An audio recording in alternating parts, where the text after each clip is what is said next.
জন্যই আমরা 5ই আগস্ট অভ্যুত্থানের পরে আমরা বলেছিলাম যে দেশ যদি মানুষ সুন্দরভাবে বসবাস করতে হয়, মানুষের অধিকার বাস্তবায়ন করতে হয়, এ দেশকে যদি প্রকৃত অর্থ স্বাধীনতা যে উদ্দেশ্য লক্ষ্য ছিল সেটা যদি বাস্তবায়ন করতে হয়, তাহলে এখন নীতি আদর্শ হলো যে দেশে 92 জনের মতো শতকরা মুসলমান বসবাস করে, সেই দেশের ভিতরে এই নীতি আদর্শটা যদি আমরা থ্রো করতে পারি, বাস্তবায়ন করতে পারি, তাহলে প্রকৃত শুধু মানুষ নয়, একটা পিপিলিকার পর্যন্ত স্বাধীনতা গ্যারান্টি নিশ্চয়তা এখানে বাস্তবায়ন হবে।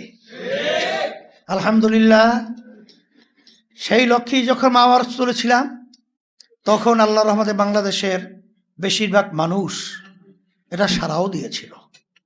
কিন্তু দুঃখ সহকারে বলতে হয় যে স্বার্থন্বেষী লোভী এক শ্রেণীর নেতৃত্ব দানকারী ইসলামের নাম ব্যবহার করে তাদের কার্যক্রমটা সমস্ত অনিসলাম, শুধু তাই না, মানুষের যে আচরণগুলো আছে সে আচরণগুলো তাদের ভিতরে আমরা দেখি নাই, মানবতা আমরা দেখি নাই।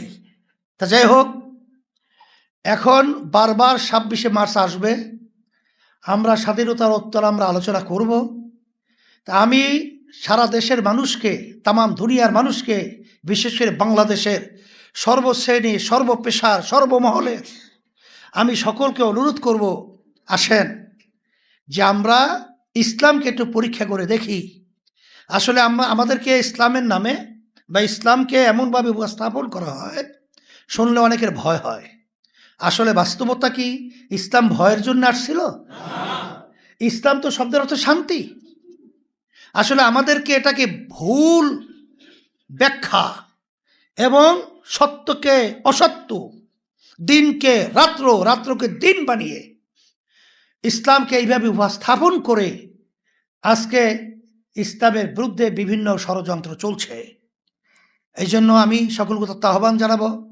আর বর্তমানে প্রধানমন্ত্রী সহ সম্মানিত এবং সকলকে বলবো যে আপনারা যেহেতু এখন দেশ পরিচালনার দায়িত্ব পেয়েছেন, যখন প্রধানমন্ত্রীর সঙ্গে আমার দেখা হয়েছিল, দেখা করার জন্য সে আসছিল, তখন আমরা বলেছি যে যতক্ষণ পর্যন্ত আপনারা এই দেশের কল্যাণ, ইসলামের কল্যাণ, মানবতার কল্যাণে যখন পদক্ষেপ গ্রহণ করবেন, কাজ করবেন, আমাদের সার্বিক সহযোগিতা আপনারা পাবেন।